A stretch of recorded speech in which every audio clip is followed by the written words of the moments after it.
ఆయన టీవీలో కనిపించడమున కనిపించకపోయినా పక్కన పెట్టేసి మనము మీడియా ఒక ఇది పక్కన పెట్టేసి ప్రత్యేక రాయలసీమకు మీరు అనుకూలమా వ్యతిరేకమా?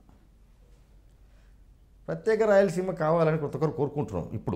ఇప్పుడు కోరుతున్నాం. స్టేట్ డివైడ్ అయిన తర్వాత ఈరోజున్న పరిస్థితుల్లో మనం విజయవాడకి వెళ్ళిపోవాలంటే ఇక్కడి పక్క ప్రజలకి ఎవరికి కూడా అలవాట్లేని విధం హైదరాబాద్కి ఎంత ఫ్రీగా పోగలుగుతుంటామో ఈరోజు ఈ పక్క ఏ పనికి పోవాలని కూడా పోపుది కాని పరిస్థితి ఉంది. సో ఈ విధంగా ప్రతి ఒక్కరికి కష్టమే.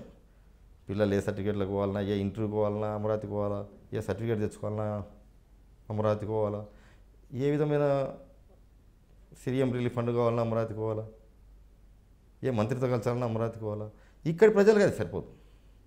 సో ఈ ఉద్యమంకు సపోర్ట్ చేయడానికి మేమందరం ఎవరెవరు ఎప్పుడన్నా కానీ మంచి ఉద్యమకారుడు వచ్చి ప్రత్యేక రాయలసీమ కోరుకుందాము అన్నారు, మా మద్దతు ఉంటుంది. బైరి రాజశేఖర్ మంచి ఉద్యమకారుడు కాదంటారా? కాదు.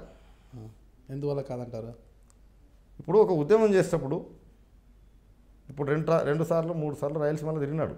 తిరగలేని అంటలేను, తిరగడంలో బాగా తిరుగుతున్నాడు. ఎక్కడ క్యాడర్ తయారు చేయగలిగినాడు? క్యాడర్ అనేది ఒక్కడే ఉండాలన్నాడు. ఆయనతో పాటు ఇంతకుముందు ఎవరు పొద్దుటూరులో కథని చెప్పి తిరుగుతూ ఉంటాడు. స్టార్టింగ్లో ఈయనకు తెలియకుండా స్టేట్మెంట్ ఇచ్చినాడు అని చెప్పి ఆయన దూరం పెడతాడు. ఈయన ఒక్కడే ఉద్యమకారుడు, వాళ్ళ కాదా? ఎప్పటి నుంచి ఉద్యమం చేస్తున్నారు? మైసారెడ్డి చేసినాడు, రాజశేఖర్ తిరిగినారు, రాయలసీమకు అంటే ప్రాజెక్టులు కావాలన్నా ఇంకోటి కావాలన్నా తిరిగినారు. అందరినీ కలుపుకొని తిరిగినారు. ఇలా ఒకరొకరు తిరగలే. ఈయన ఎంతసేపు ఉన్నా వన్ మ్యాన్ షో. ఆ ఒక్కదాంతో ఈయనకు ఓకే. జిల్లా పార్టీ అధ్యక్షులుగా ఉన్న మీరు సంతృప్తికరంగా రాణిస్తున్నామంటున్నారు కదా. అయితే లోకల్ బాడీకి సంబంధించిన స్థానిక సంస్థల ఎమ్మెల్సీ ఎన్నికల్లో మీ పార్టీ ఓటమికి మీ వ్యూహంలో లోపమే కారణం అంటున్నారు. అంటే చంద్రబాబు నాయుడు గారు భూమా నాగిరెడ్డి గారు అప్పటి వరకు ఉన్న భూమా నాగిరెడ్డి గారిపై చూపించిన వివక్షత ఏమి, ఆయన మరణానికి ఒక విధంగా చంద్రబాబు నాయుడే కారణము, మంత్రి పదవి ఇస్తానని ఇవ్వకపోవడము, ఆలస్యం చేయడంతోనే ఆ మనోవేదనతోనే ఆయన చనిపోయాడు అన్న విషయాల్ని కూడా మీరు బయటికి తీసుకురాలేకపోయారు. క్యాడర్లో పూర్తి స్థాయిలో నింపలేకపోయారు. ఇవన్నీ చెప్పుకోలేకపోవడంతో మీ వ్యూహం లోపం కారణంగానే మీ పార్టీ ఓటమికి గల కారణం అంటుంటారు. పార్టీ ఆదేశం ప్రకారము మనం ఆ రోజు అనుకోకుండా పోటీలోకి దిగాం. ముందు ప్రీ ప్లాన్గా చేసింది కాదు ఇది. ఎలక్షన్లు నోటిఫికేషన్ వచ్చినాక ఏ విధంగా చేద్దామని చెప్పేసి ఒక జిల్లా అధ్యక్షునిగా పార్టీ ప్రెసిడెంట్ జగన్మోహన్ రెడ్డి గారితో కూర్చున్నాం. కూర్చున్నప్పుడు 11 మంది ఎమ్మెల్యేలు ఉన్నప్పుడు 146తో ఓడిపోయాను. సో 5 మంది పోయేటానికి ఎంత ఉందో డిఫరెంట్ అని కూడా మాట్లాడడం జరిగింది. దాదాపు మన ఇంట 350 మంది ఉన్నారు, మిగతా 700 చిల్లర అక్కడ ఉన్నారన్న అని చెప్పడం జరిగింది. ఈ పరిస్థితుల్లో పోటీ పెట్టాల్సిన అవసరమా అంటే లేదన్న, జనరల్ ఎలక్షన్ 2 ఇయర్స్లో ఉంది కదా, పెడితే బాగుంటుంది, ఎవరోని పెడదాం ఉండని అని నేను ఎవరోని ప్రయత్నం చేస్తా అని చెప్పాను. వద్దు నువ్వే ఉండు అన్నాడు. సర్లేనా చెప్పేసి ఇంటికి 2 రోజులు ఆలోచన చేసుకుని మళ్ళీ వచ్చి చెప్తాలేనా, ఇంటికి వచ్చి చెప్తే 2 రోజుల తర్వాత ఫోన్లే చెప్పేసాం. సరే నువ్వు కంటిన్యూ చేసాం.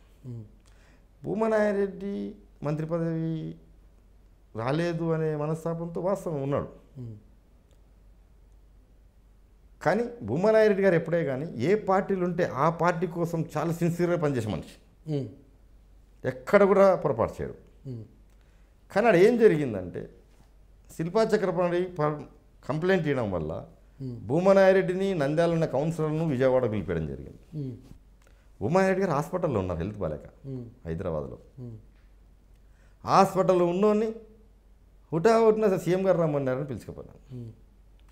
పిలుచుకపోతే ఆడ జరిగింది ఏమంటే నంద్యాల కౌన్సిలర్లు భూమనాయరెడ్డి ఏందో చెప్పలే అంటే వాళ్ళ ముందని అడిగాడు. ఏమని చెప్పినా అంటే చక్రపాణి రెడ్డికి చేయమని చెప్పినాడు.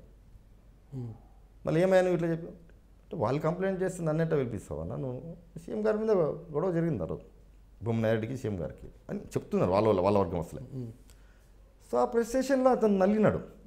ఎందుకంటే నాయరెడ్డి గారు సిన్సియర్ మనిషి, చాలా సిన్సియర్. మళ్ళీ అట్లా కాదు, ఎక్కడ ఏ పార్టీలు ఉంటే ఆ పార్టీ కోసం సిన్సియర్గా పనిచేస్తాడు.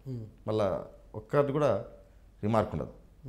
అటువంటి వ్యక్తిని అనుమాన పట్టాలకు బాధపడరు. ముందే ఆయన చాలా ఆనెస్ట్.